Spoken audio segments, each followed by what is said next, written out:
Welcome. Good evening, everyone. My name's Christopher Nelson. I am the publisher and editor at Linden Press. Thanks for being here to celebrate the publication of Jordan Stempleman's Spilt. A few words about Linden Press, and then I'll introduce Jordan, and I'll turn it over to him to hear some wonderful poetry. Linden Press is an independent publisher of poetry books and broadsides, as well as the journal Under a Warm Green Linden. We're based in Grinnell, Iowa, the traditional homeland of the Iowa people. We're a nonprofit organization dedicated to fostering excellent poetry and to supporting reforestation. With your help, we have planted 900 trees. We publish books annually in our Wishing Jewel series for poetic innovation, of which Spilt is a part, our Stephen Mitchell series for excellence in translation, our semi-annual Essential Voices anthology series, which addresses through poetry misunderstandings and misrepresentations in the broader culture, and our chapbook series. I invite you to visit our catalog at greenlindenpress.com to see our titles. Each purchase supports our green mission. And for tonight and tomorrow, all orders are discounted for audience members. You can simply enter the word reading at checkout. That's reading, R-E-A-D-I-N-G, at greenlindenpress.com. For the poets and translators in the audience, we are currently reading book-length manuscripts through November 30th. You can visit our submission page for more information about those opportunities. And following tonight's reading, Jordan has agreed to answer some questions and have a conversation, so I hope you'll be able to stick around for that as well.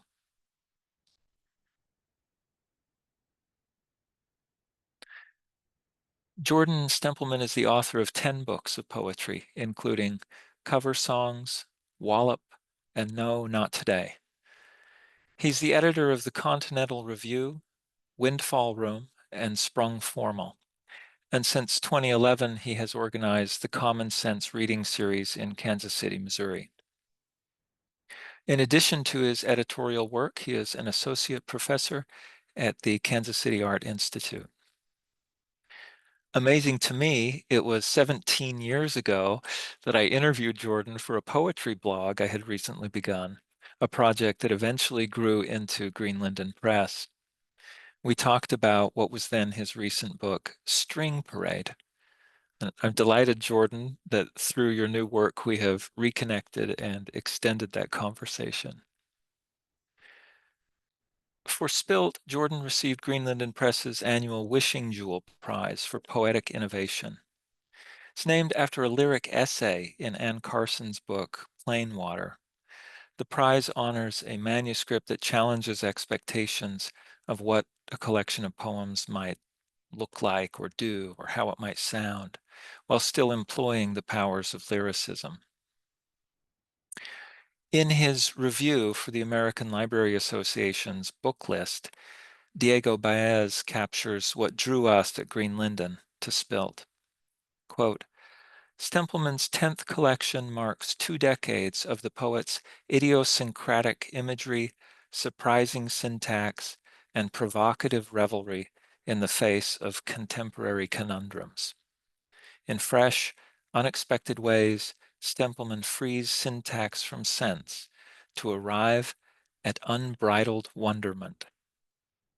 Ladies and gentlemen, please welcome with me, Jordan Stempleman.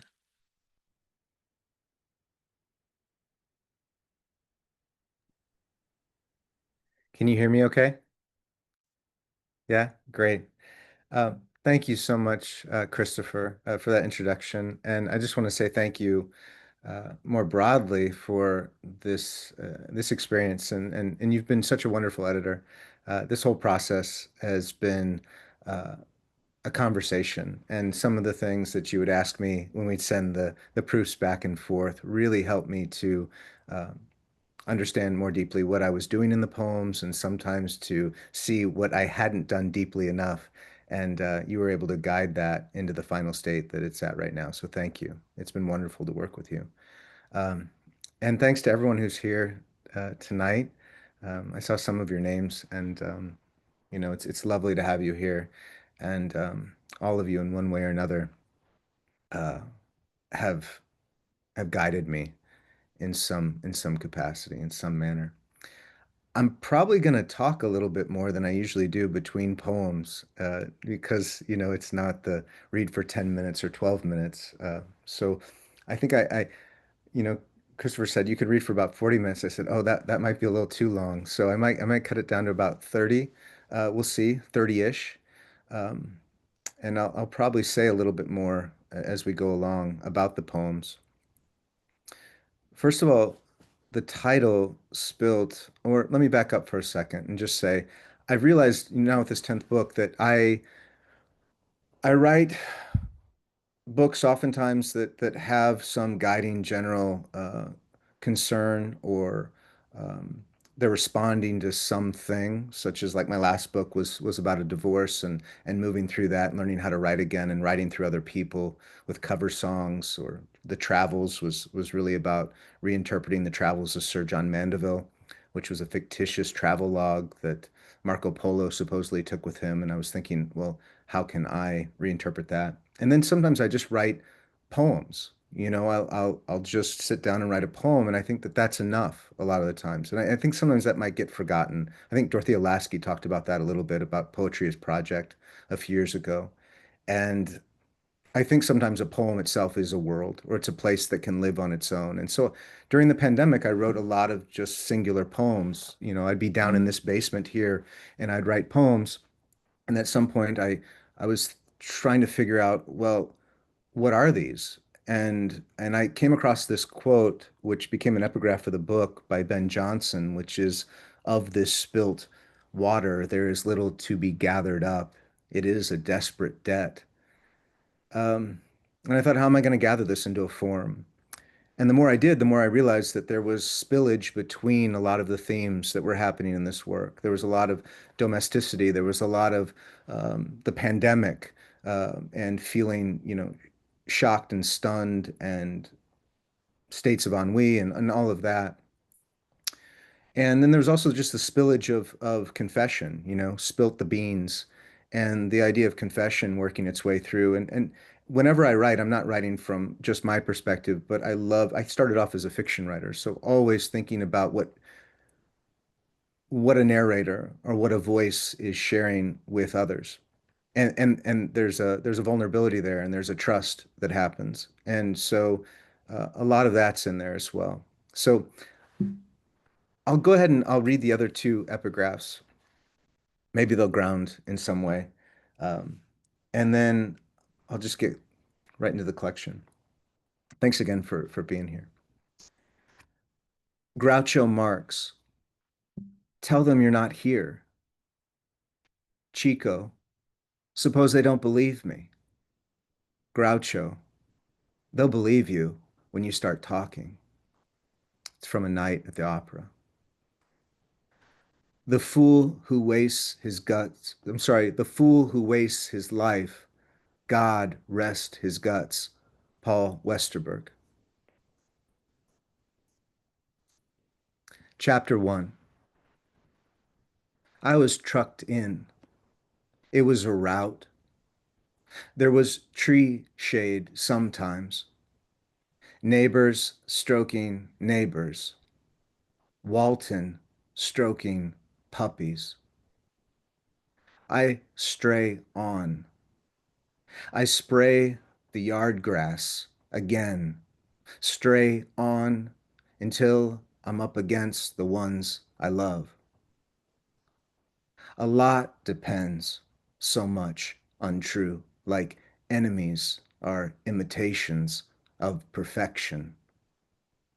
My tiny, my always oncoming home, my other nature lived in so good.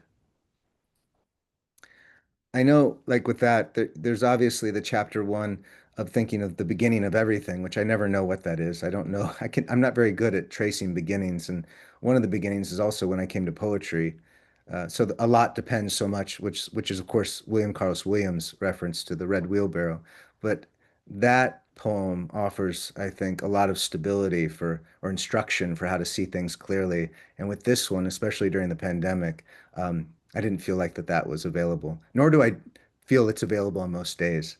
I always feel like that I have temporary states of stability. Late night monologues. I once preferred pit bulls over meadows, calmed down by odd hours I called not gold, but dark, rad, unrolling carpet. I walk out of this bedroom you also call a bedroom and give it all I got. Today, I am not looking for someone to install this plate glass window.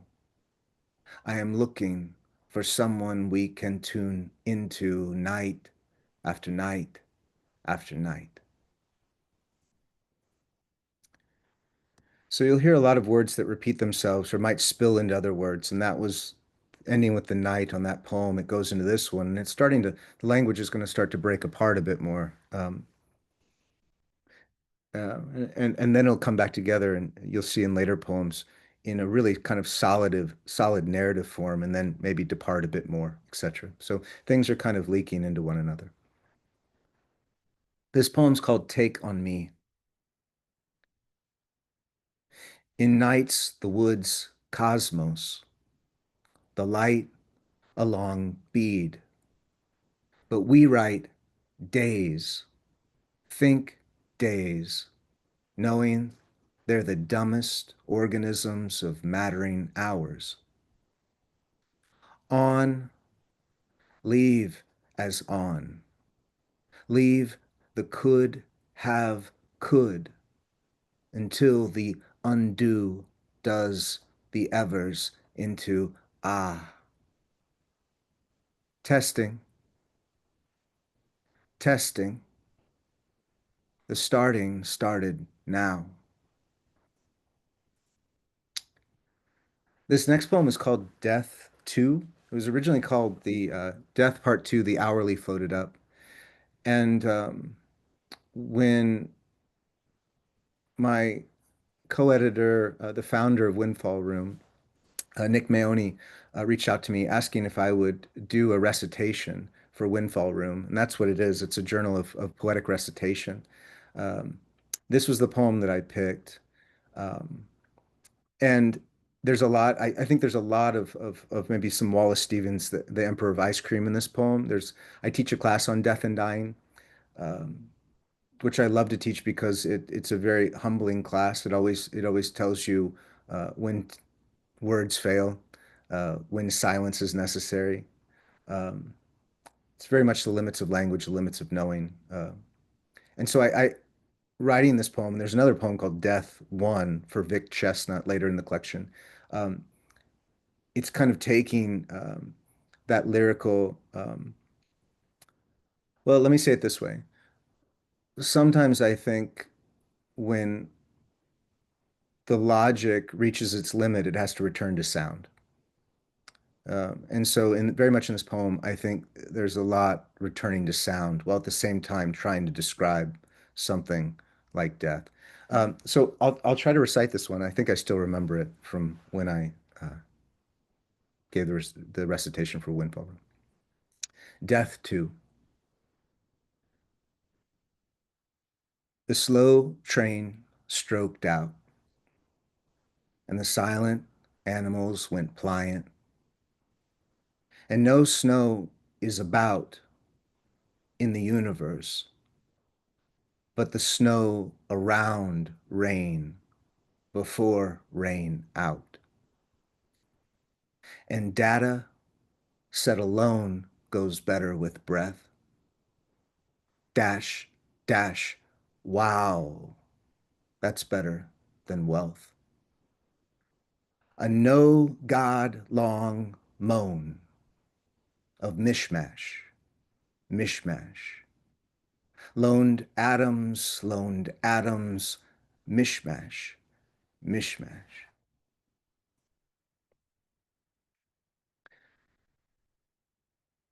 No such elsewhere.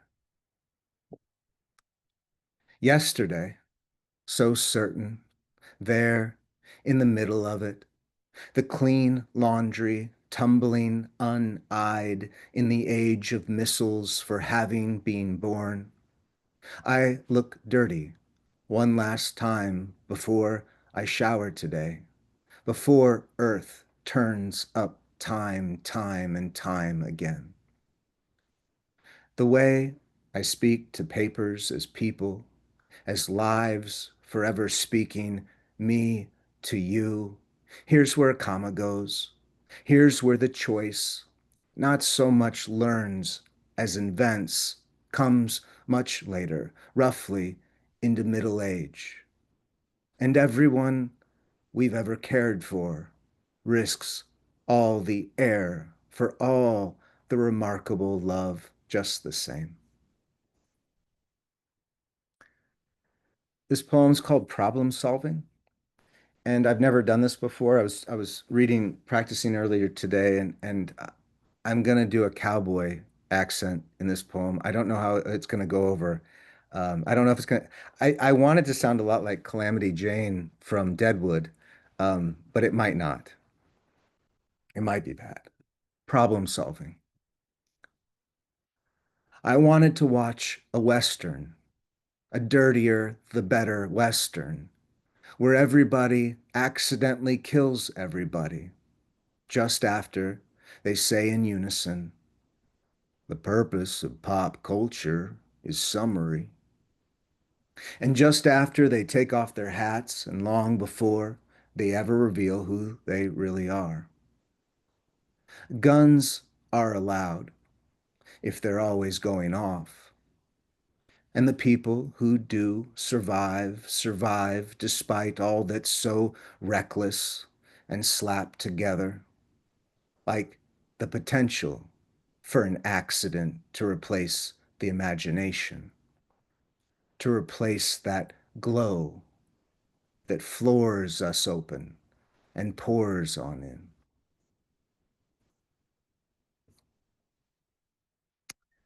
Decisions.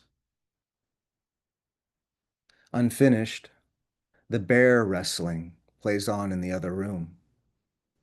The afternoon of yard work, what we call overdrive, is how to approach a heat wave that sticks for good.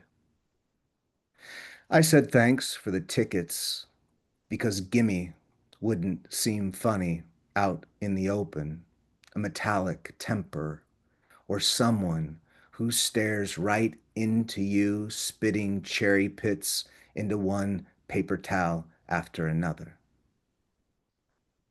The dog is at my feet in a state of disbelief, breeding dreams, while the news, an earworm remangling someplace called harmony, leaves a long tread along this unclear border, like lakeside signage obscured by wasp nest and buckshot, the alphabet that gives no advice.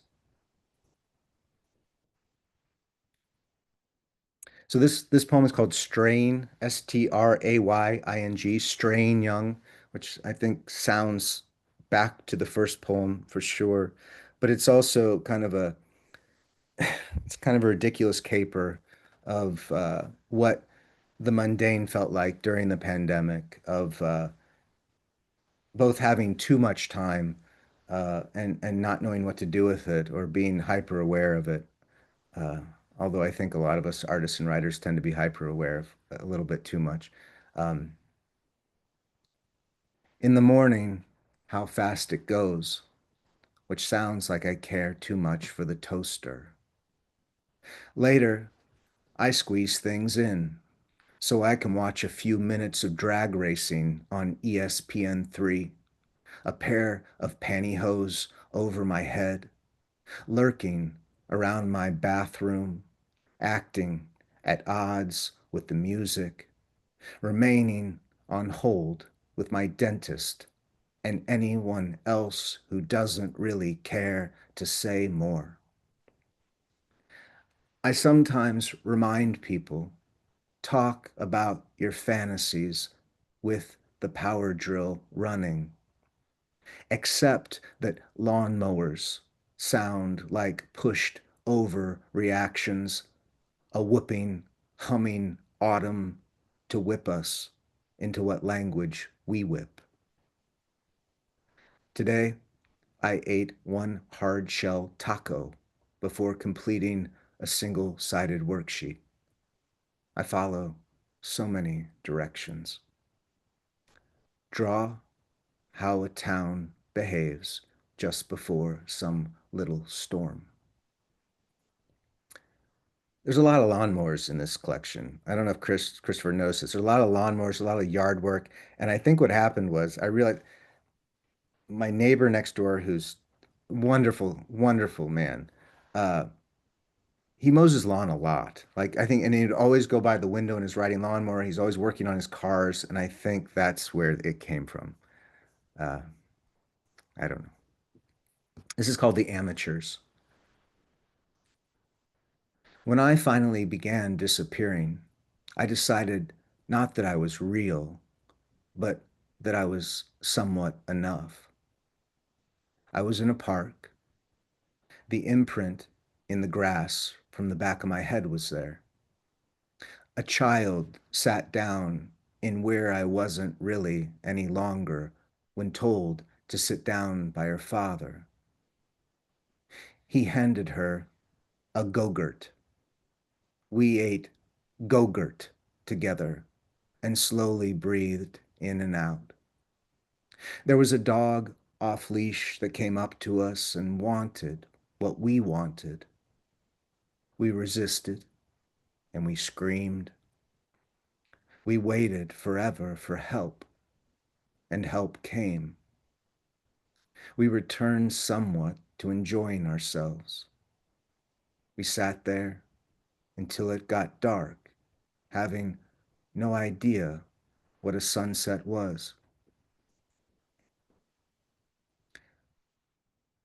I knew once I put Gogurt in a poem that it could that's a funny enough word. There's certain words that are really funny that then I think you can go pretty dark. So I don't know. That's the only thing I've learned so far about poetry is if you put a goofy word in there, you can go in a pretty heavy direction. Negation. Even before the pandemic, my wife and I streamed everything together. That 18 season series on the way civilizations end because aliens grew bored. Those cooking shows that make us feel so guilty for eating anything slightly packaged. And all those 80s sitcoms about couples soon to be zombies falling out of love. In some podcast I listened to alone on my walk to start December, I learned of the Beaker people, long gone, but whose pottery, shaped of bells and slick flesh, was plopped down, unwobbled, across the European landscape. And then today, while eating soup, sardines on crackers with Tabasco, I listen alone to this philosopher, someone who says negativity is really where it's at. Without it, we walk back into the animal. Without it, where does our happiness even begin?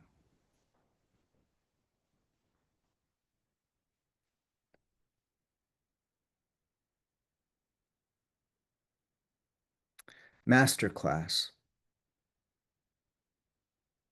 I told the good audience, this is what sex looks like, not what it feels like. The people next door were starting up their laugh cry again. But let's not go there, I said to my dear audience. Let's stay right where we are and enjoy this togetherness, this that will never go out of fashion. It was now 3:30 in the afternoon. The locksmith finally finished wrapping what was left of the furniture in plastic, while Randy, that goofy sweetheart, stood in the driveway in the pouring rain, ready to fuck, but not ready to make eye contact.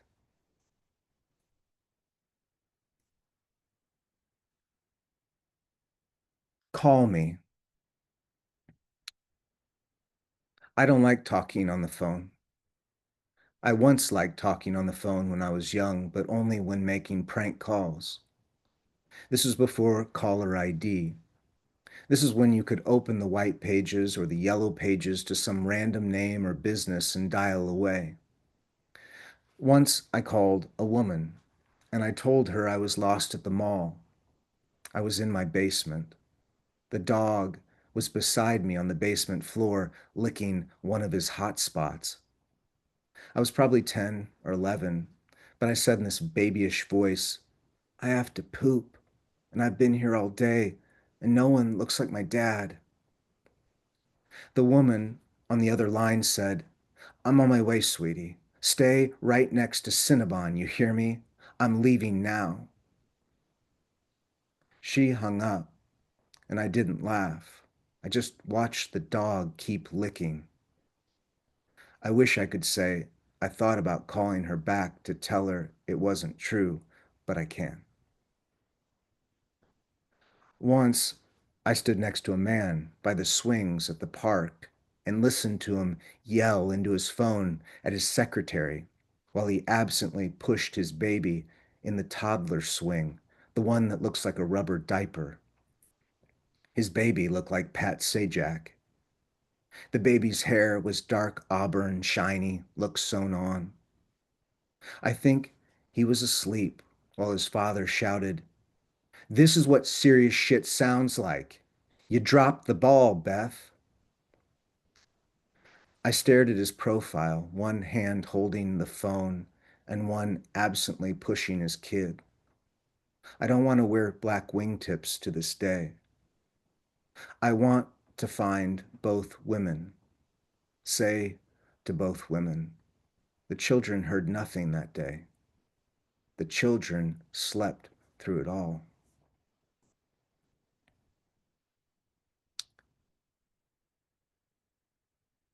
May I have your attention, please? For once, there's a tree over there that looks overexerted, yellowed in the distance, living proof there's nothing so simple about a summer day. But I'm a child, a light sweater, a birthday party in a dark bedroom. At the magic show, she says to the audience, I need a volunteer to come up and look tough, pretend to be a good listener. Of course, this is shorthand for emotion. And the shorthand for emotion is metaphor. And the shorthand for metaphor is emotional distance, like the crying babysitter saying, never mind, over and over to the sleeping baby.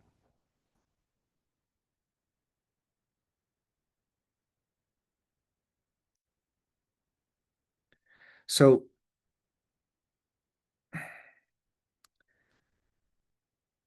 I don't write a lot of poems for occasions.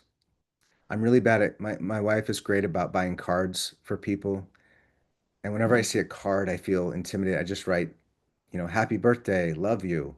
Um, I don't know. I just feel it's too much pressure or something. And so for one anniversary, I was able to write an anniversary poem for my wife, Victoria. And this is called An Anniversary for V. I am filthy and careless, an old pair of scissors, left open, left hidden, in one crowded drawer after another.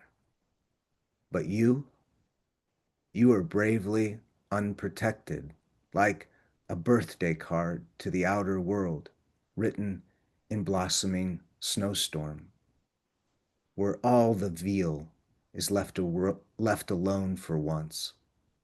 where fathers cry first, with a kind of love we envy out in the open with you and you again.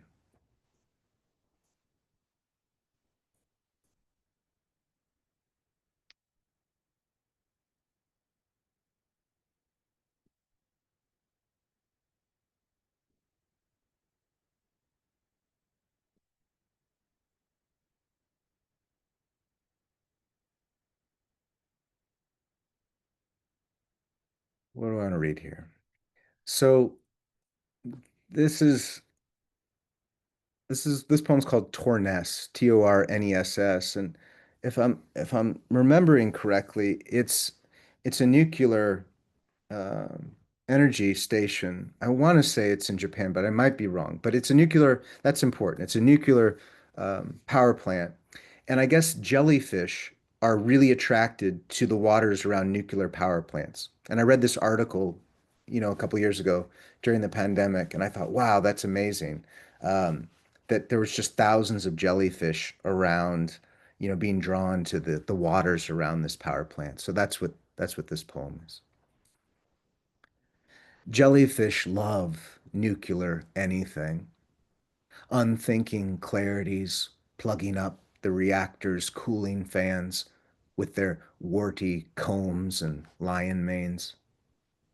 They'll take forever to fall for poems or fall out of love with natural history, but in the meantime, they'll float in a slow assault into our imaginations and endless scrolling feeds. Today is Tuesday.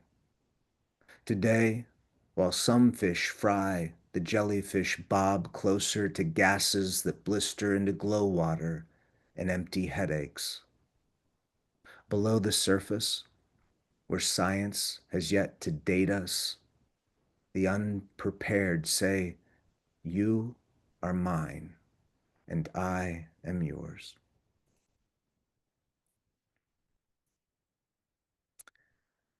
The Art of Love for Kenneth Koch. You see, it's only a napkin. You see, he bleached his hair again. You see, violence is so unoriginal. You see some stud taking off his shoes. You see, Detroit was never a lover of horses.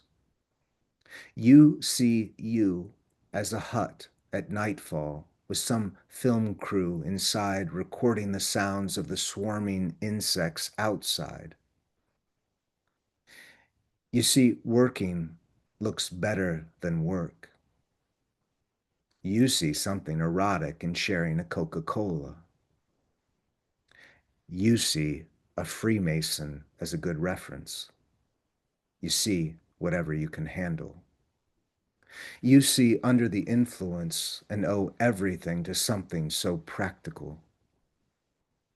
You see, I'm down for hearing things fall, but not for the falling apart.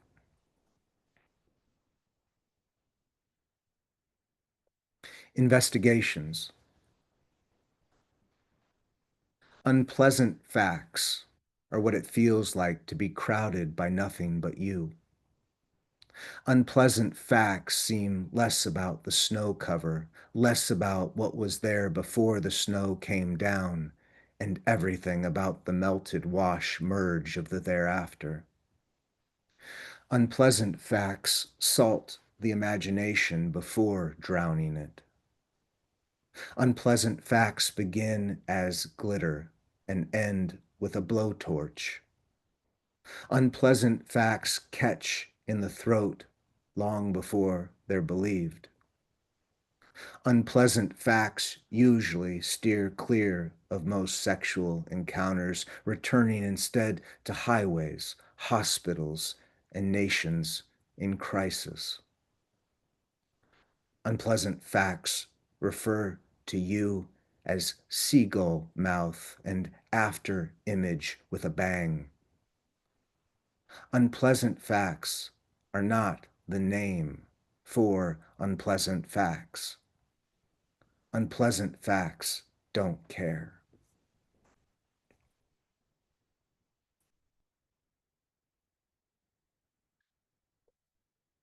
off-white, near dark. It seems more like a beehive than a movie theater in a blackout. It seems that you kept the telling, but somehow lost the feeling. It seems the last time I said oral tradition was at a golden corral. It seems he has a ton of mischief in his eyes. It seems like I've plundered, but I've never called it plundering. It seems so wrong, like a gong that comes with instructions. It seems I created some alter ego out of a bad habit. It seems today's all bone and tomorrow's the engravings. Seems so sad, like finding an abandoned collection of belt buckles in an old shoebox. It seems so easy to say that I've forgotten it, or forget it, or it's not mine.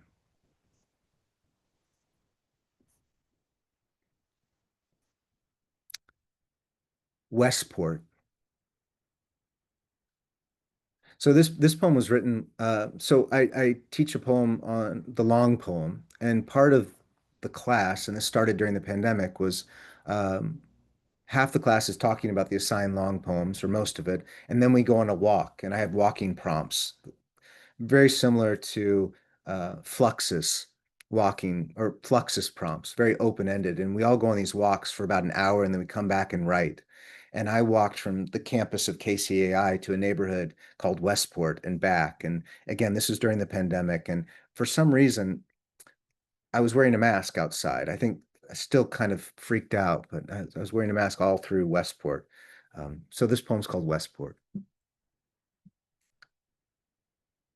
I said yes to going into a phone shop, but not going in.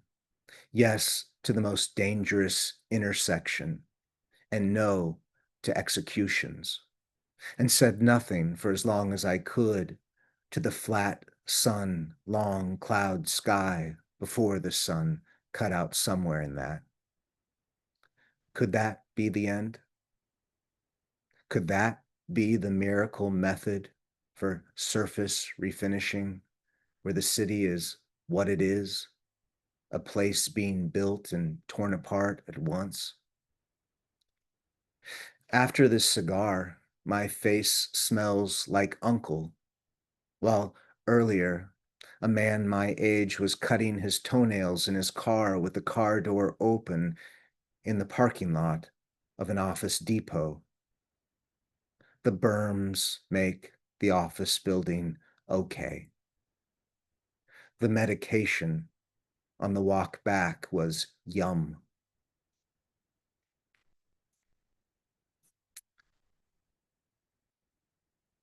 I think I'll just read one more. And this is one of the longer poems in the collection. It's not that long, though. It's maybe a page and a half. And it's called Wait Here. And it has an epigraph from Forrest Gander: to plunge into love as into a sidewalk. There is an audible rhythm, a density to a person, a limitless hand, windows, and afternoons, a readiness that rides of you, defines you by your gamble or 53 levels, but internally is autonomy. The lances of friends, the goodbye, the I recall, the uncured noon, want times of sharp contrast, alert colors from computer, from eyes, or turning little job time to commonplace smiles and care feel. If you didn't write good, then I didn't write good either. And the people with you glow the higher glow in meaning so clear, embroiled in primarily but them, a quasi-porous merge of some original health that so melts me as a kind of freedom, a reminder, silent, really, like a poem out of conceived partial diastolic amnesia of too many resonances, and we to be as something as we are brief, mutual, and in circulation, crumpling through the we can do zero and blue, ridden and written off when all mouthed of some convenience, each morning sound a bellwether, you know, the hour of forest crowded by dunes, faced in a good way by inwardness, the now within the think I shouldn't, so the language roaming as the force of radiations plus refusals, something the top quark used to refuel the idea of identity, our earthly makes and modes, the whiz bang we put forward once the silence starts, the float of norms, of nothing now. We thin the thing. We thin the thing so good and so out of range that the fires grow lost in themselves. Nothing more than the care swept away together without the guide to guide us. You hear that, right? And nothing more. Thank you.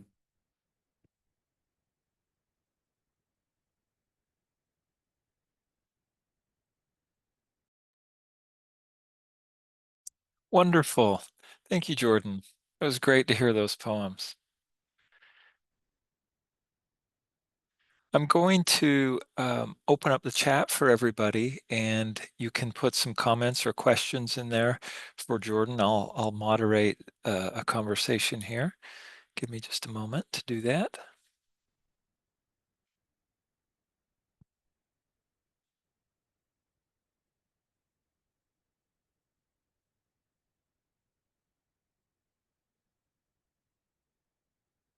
Okay, I think the chat should be available to everyone now.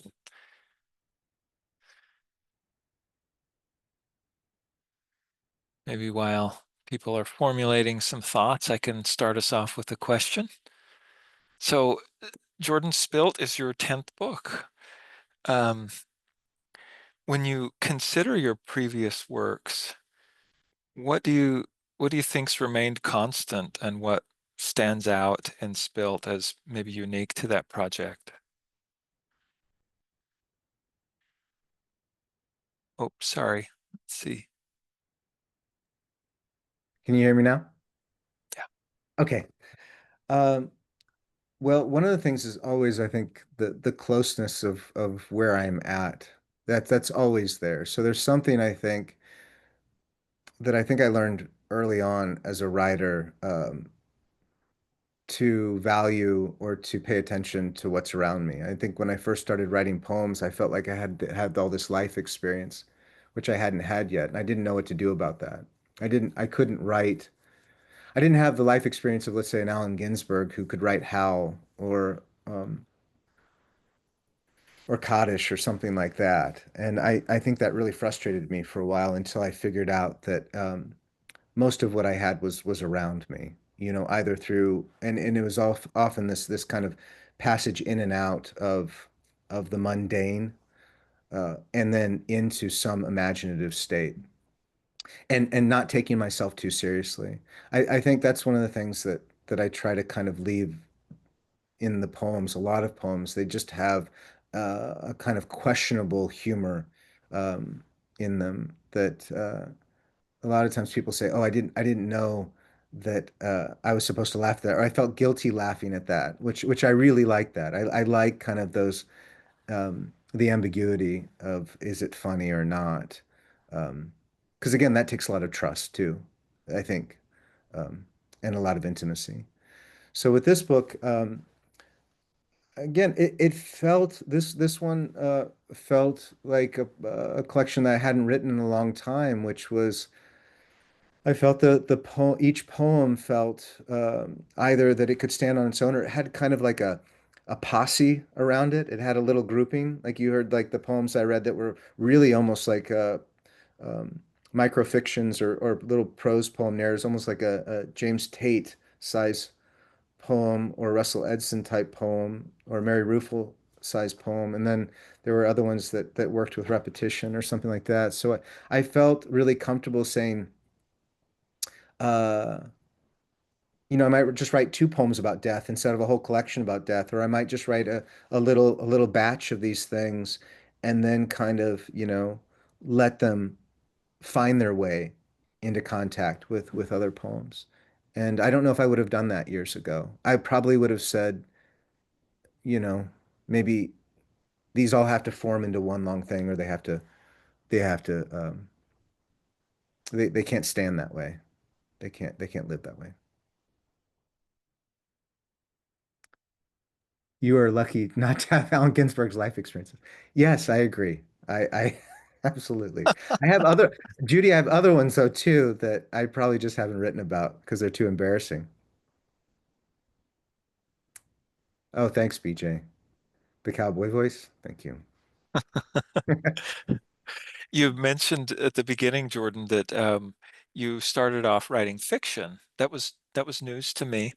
Is Hmm. that something you still, is that a mode you work in at all, or have you moved on from that completely, or what? I think, yeah, I have. I mean, I read a lot of fiction. I love teaching it. I love studying it. I have so much respect for fiction writers because of their ability to structure, especially novelists who they can really kind of see this big picture. Um, I don't know, did you ever read Mao 2 by Don DeLillo? Where I No. went back to it and I didn't like it at all. But the novelist in there who's really romanticized uh, structures his novel with all of this string and notes on his wall that kind of connects everything in this almost like an FBI type of like crime boss crime organization. And I always felt like that I didn't have those types of organizational skills and maybe that's why I was really drawn when I was a fiction writer to someone like the later work of Samuel Beckett, like Texts of Nothing or something like that, um, where I felt like that I could stay in that poetic mind while still work expansively. Um, but no, I mean, I love teaching fiction and reading fiction. And actually, two of my colleagues are here tonight, Nick and Abby, who, thank God, are in our department now, who can do all the fiction stuff because that's what they do and they're great at it. But I'll say this too. So I went to undergraduate as a film major at Columbia. But when I got there, there weren't any classes.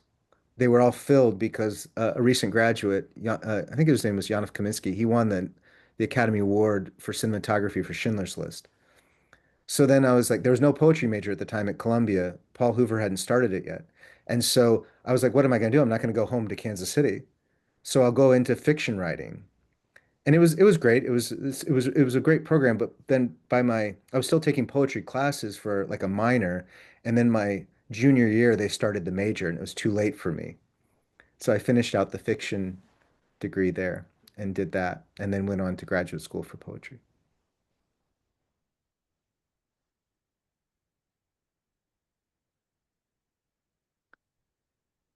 Okay, so what's the questions here? BJ.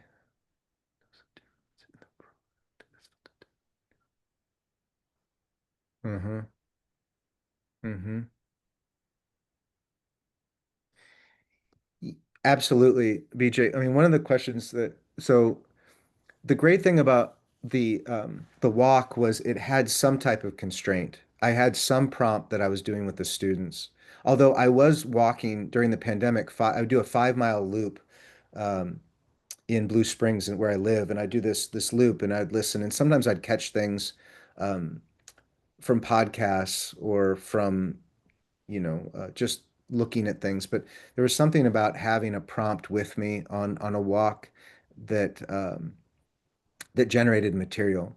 And it did make the poem a lot looser than looking at line to line to line, which is what I experience when I'm sitting in front of a screen and writing, which is I try not to do that. I try not to go to a blank page. I usually will try to at least have some voice notes or something that I can then space out on the page oftentimes and find a way to bridge the space between the lines and then move things around. Nick has a question asking about what which of your teachers in this book do you hear the most? Maybe teachers from your classrooms or from your reading life. Well, the first poet for me that I mean, like I said, I read a lot of the beats when I was younger, but then it was Ted Berrigan for me that really opened things up, and I think a lot of the New York School poets, but also the the language poets as well. So there was two kind of modes of influence early on that kind of both said, bring yourself in the poem and get yourself out of the poem. Hmm. And that those are the tension points I've realized over the years that I have to bring myself in and get myself out and bring myself in and get myself out. And when I say myself, um, I mean something or someone whose eyes I can see through that, almost like that Rimbaud's, eye is another type of thing. So those are the two tension points, for sure, um, that I keep hearing.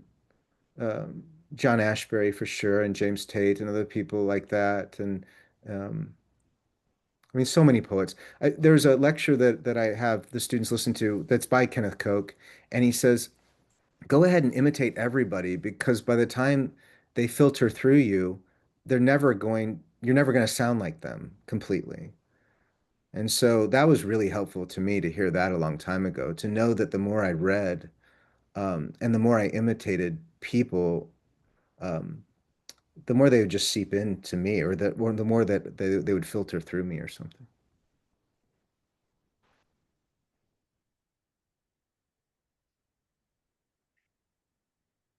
I can sort of moderate here, Jordan. Sorry. No, you're fine. Abby asks about the practice of memorization and recitation Mhm. and what role that might play in the your poetry writing process. Well, I've always had a bad memory. I've had a bad memory, I think, since I abused my brain in college with lots of psychedelics and other things like that. And I thought my memory was broken, but I don't think that's true. I just think that I didn't use it in that way, especially when it came to memory. I just think I avoided it. And so I was scared when I first tried to memorize that poem. Um, I was frustrated a bit. But the coolest thing about recitation, and Zach and Nick and I have talked about this, is the way in which um, it's not about rote memorization. It's about now you have this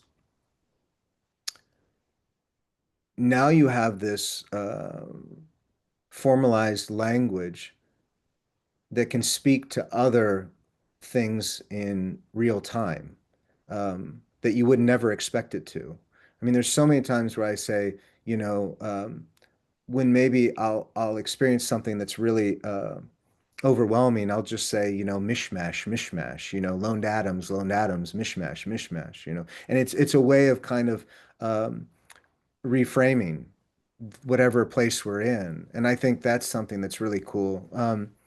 My my dad knew at some point that I was never going to have my kids, necessarily have a bar bat mitzvah. I mean, if they wanted to, they could do it. If not, I was kind of like say, hey, look at all the religions you want. Like my son right now is going to mosques and exploring that area. But he said, well, how about this? Because I like the idea of like a bar mitzvah being this responsibility where you have to kind of spend time with something and then, lead, you know, uh, the congregation. How about I'll donate money to the kids if they memorize certain poems or things like that. And I thought that's amazing. So my son memorized like Tiger, Tiger, Burning Bright, by Blake. And I thought that was a really amazing thing. They were motivated by the money, but then just hearing them practice it over and over was really beautiful. And so that's another memory of recitation that I had. Um, oh, the other part, syntactical breakdown. Yeah, Krista has a question about that. Maybe they overlap. Oh, did I miss the one? Wondering Oh, I'm sorry. wondering how you identify the threshold of when syntax breaks too far. The disruption that odd syntax provides feels really important and beautiful at times, but when does the poem tell you to pull away from the brink of syntactical breakdown? I think oftentimes when it's not generative of the other modes of poetry that I believe in, either the image or the narrative, um, that's when I know that it's just it's just experimentation. Um, Sometimes I think that a really good mode for me is to just do that to a certain degree so I can enter into like a chant state where I'm not trying to over-engineer the poem. Um, or sometimes even just going to odd syntax or odd rhyme. There's that rhyme, the dog is at my feet in a state of disbelief. That it's just kind of like I just took, that rhyme together to kind of do something to my dog that's really, I don't think even possible for him to be in a state of disbelief, but the rhyme allowed me to kind of move into new territory. So that's where I think it's most productive. I think when the breakdown of syntax can elevate you into the attention state of what's happening elsewhere in the poem, that's really exciting, if that makes sense. And then if it's just like, Dada, you know, that has its own place as well. It's exciting, but that's not what I'm going for. And then Judy said, what type of prompts?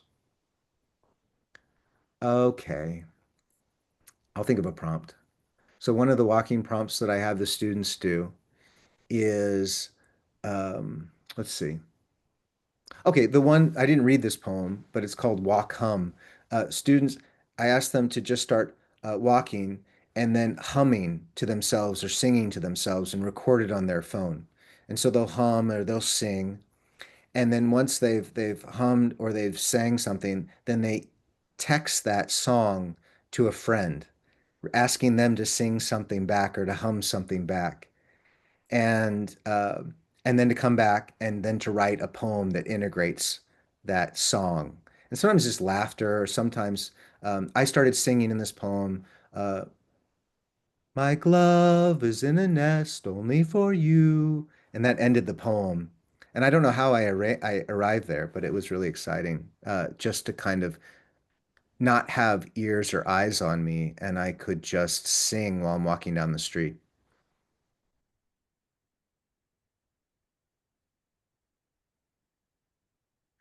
Thanks for taking time to answer some questions. Anything else you wanted to say or ask of Jordan?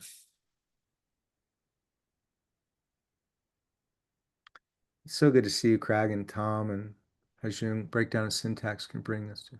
Oh, yeah.